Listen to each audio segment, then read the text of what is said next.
নমস্কার বন্ধুরা, শুভ সন্ধ্যা। আমি কয়েকদিন আগে একটা টিফিন বানিয়েছিলাম, তোমাদের কাছে শেয়ার করতে চলে এলাম। গ্যাসটা অন করে কড়াটা বসিয়ে দিয়েছি, কিছুটা বাদাম কুচিয়ে নিয়েছিলাম, কিছুটা লঙ্কা কুচিয়ে নিয়েছি।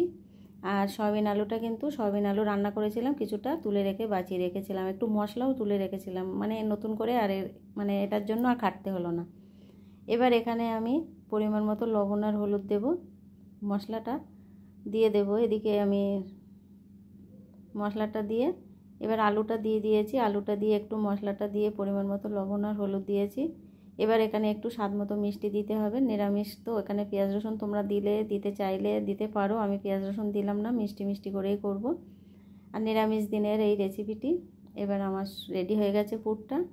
এখানে কিন্তু সয়াবিন আর আলুটা একসঙ্গে দিয়ে পুরটা কিন্তু রেডি হয়ে গেছে, দেখে বুঝতে পারছো কড়া থেকে ছেড়ে চলে আসছে। এবার আমি নামিয়ে নিয়ে একটু জুড়িয়ে গেলে চপগুলো বানিয়ে নেব। এদিকে কিছুটা পাউরুটি গুঁড়ো নিয়েছি, আর এই যে চপগুলো রেডি করে নিয়েছি, একবার গুঁড়োটা মাখিয়ে নেব। নিয়ে এদিকে একটা ব্যাটার বানিয়ে নিয়েছিলাম বেসন দিয়ে, ব্যাটারের মধ্যে দিয়ে দেব, দিয়ে এখান থেকে তুলে নেব। যদি তোমরা নিরামিষ না খেতে চাও, এই ব্যাটারটা তোমরা ডিমেরও তৈরি করতে পারো।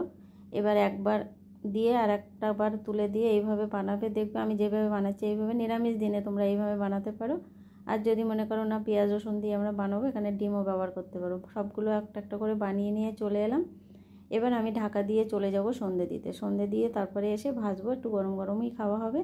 সন্ধে দিয়ে চলে এলাম, তেলটা গরম হয়ে গেছে, এবার ভাজতে বসিয়ে দেব।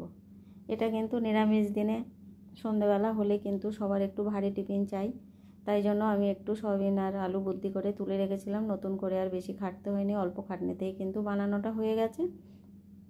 এবার নরম জালে আস্তে আস্তে এপিট ওপিট করে আমি ভেজে নেবো লাল লাল করে। আর এটা কিন্তু নরম জালেই ভাজতে হবে, বেশি জোরে জাল দিলে কিন্তু পুড়ে যাবে, কিন্তু ভিতরটা যেন কাঁচা কাঁচা মতো থাকবে। আমি নরম জালে আস্তে আস্তে ভাজাটা করছি। এবার একটু ভাজাটা বেশ অনেকটা হয়ে গেছে, এবার একটু জোর দেব, দিয়ে একটু লাল লাল করে ভেজে নামিয়ে নেব।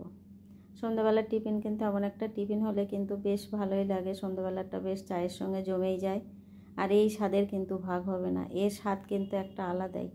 একবার হলেও বাড়িতে বানিয়ে খাবে, বাচ্চাদেরও খেতে দেবে। আর সয়াবিনের তো অনেক গুণাগুণ নিশ্চয়ই জানো, অনেক স্বাস্থ্যকর, এমনি প্রোটিন। আর সয়াবিন কিন্তু এমন একটা জিনিস, চুলের কিন্তু অনেক কাজ করে। সয়াবিন খেলে কিন্তু যাদের চুল ওঠে খুব, তাদের চুল ওঠা বন্ধ হয়ে যায়। এবার আমি ভাজাটা তুলে নিলাম, নিয়ে এবার টমেটো সস দিয়ে সবাইকে পরিবেশন করব। 6টা বানিয়েছি, বাড়িতে 3 জন আছি, 2টো করে হবে। এবার টমেটো সস দিয়ে চলে যাচ্ছি আমি রান্নাঘরের থেকে ডাইনিংয়ে গিয়ে সবাইকে খেতে দেবো। মুড়ি বা চা বানানো হয়ে গেছে, এবার পরিবেশন করব। রেসিপিটি কেমন হয়েছে বন্ধুরা কমেন্টে জানাবে, ভালো লাগলে লাইক কমেন্ট শেয়ার করে দেবে। বেশ মুচমুচে হয়েছে।